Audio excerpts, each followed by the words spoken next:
Dans cette séance, nous allons calculer la limite de π ou bien du produit des termes Vk avec k allant de 0 vers n quand n tend vers plus l'infini. Vn est une suite géométrique de raison 1 sur 2 et de premier terme V0 est égal à 2.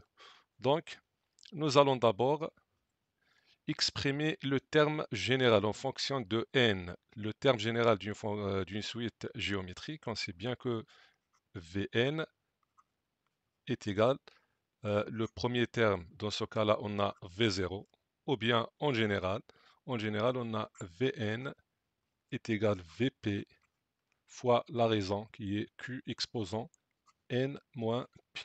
Dans ce cas-là, P c'est 0, donc V0 fois la raison qui est Q exposant et moins 0 c'est 0. C'est-à-dire que V1 est égal V0 fois Q exposant 1, V2 est égal V0 fois Q exposant 2, et ainsi de suite. Donc on a π, k allant de 0 vers n, des termes Vk est égal. Donc on va remplacer k par les valeurs des antinaturels, donc de 0 vers n.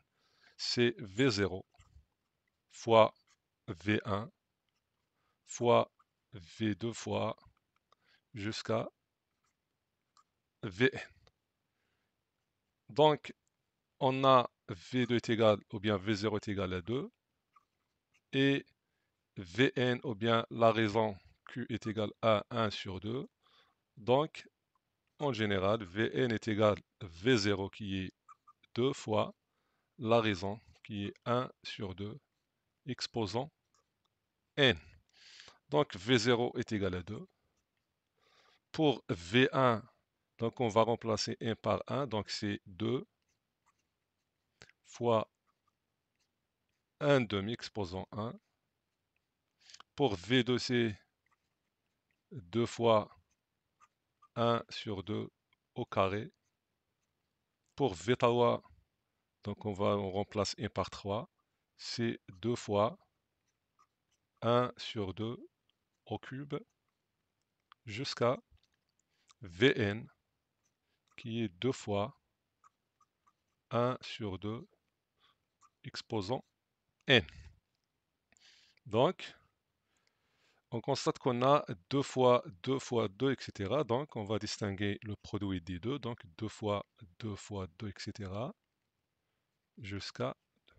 Donc, combien de fois on a 2 fois 2 jusqu'à fois 2? Donc, on a au départ ici, on a 2 fois 1 sur 2 exposant 1.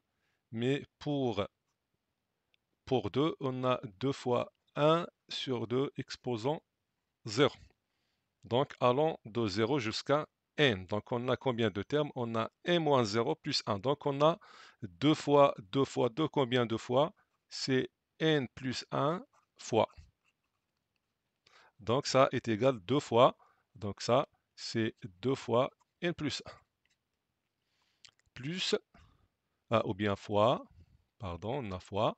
Donc, on va distinguer les 1 demi. Donc, on a 1 sur 2 exposant 1, ou bien 1 sur 2 fois 1 sur 2 au carré, fois 1 sur 2 au cube, fois jusqu'à 1 sur 2 exposant n.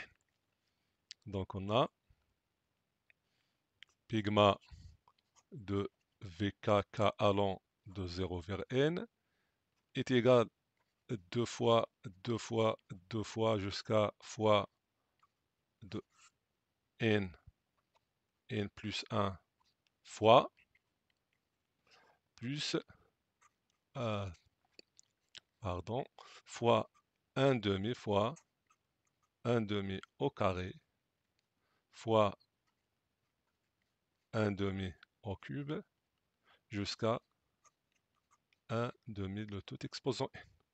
Donc, ce π-là est égal, donc c'est 2 exposant n plus 1, car on a 2 fois 2 n plus 1 fois les propriétés de puissance, fois, de même on a ici 1 sur 2 exposant 1. Donc, toujours on a 1 sur 2, le tout exposant 1 plus 2 plus tau a plus jusqu'à n. On a appliqué les propriétés de puissance. On sait bien que a exposant 1 fois a exposant 2 par exemple fois a exposant tau a, c'est a exposant 1 plus 2 plus 3. Donc on a 2 exposant n plus 1 fois, on sait bien que cette somme-là est très connue. On sait bien que sigma, c'est sigma de k avec k allant de 1 jusqu'à n. C'est la somme des antinaturels de 1 vers n, c'est n facteur n plus 1 divisé par 2. Donc, ça nous donne 1 sur 2, le tout exposant n facteur n plus 1 divisé par 2 est égal 2 exposant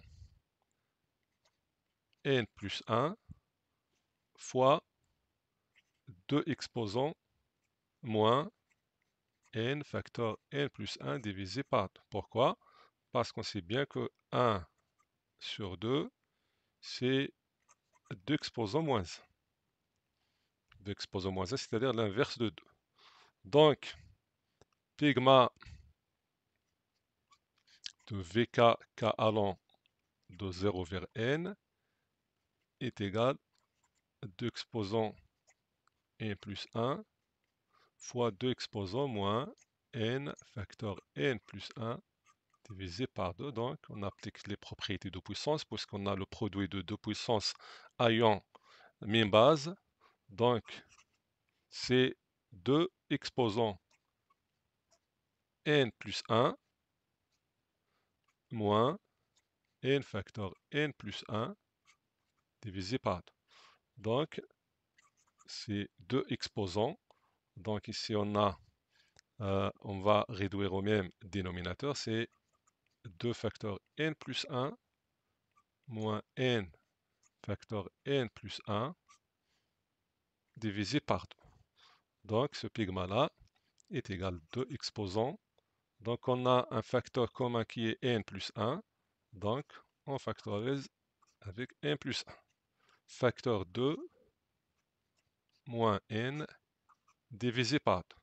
Donc, pour la limite de pigma k allant de 0 vers n d'éther vk avec un temps vers plus l'infini est égal. Donc, on va voir la limite de cet exposant-là. Donc, n tend vers plus l'infini, n plus 1 tend vers plus l'infini, 2 moins n tend vers moins l'infini. Le produit, c'est donc ça tend vers moins l'infini. Donc, puisqu'il tend vers moins l'infini, donc cette limite est égale à 0. Pourquoi? Parce que nous pouvons écrire deux exposants ça. C'est 1 sur 2 exposants moins n plus 1 facteur 2 plus ou bien 2 moins n divisé par 2. Dans ce cas-là, cet exposant avec moins 1, ça tend vers plus l'infini.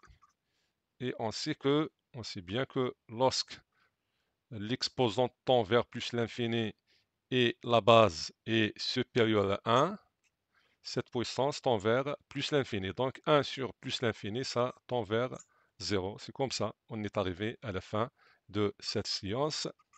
Assalamu alaikum.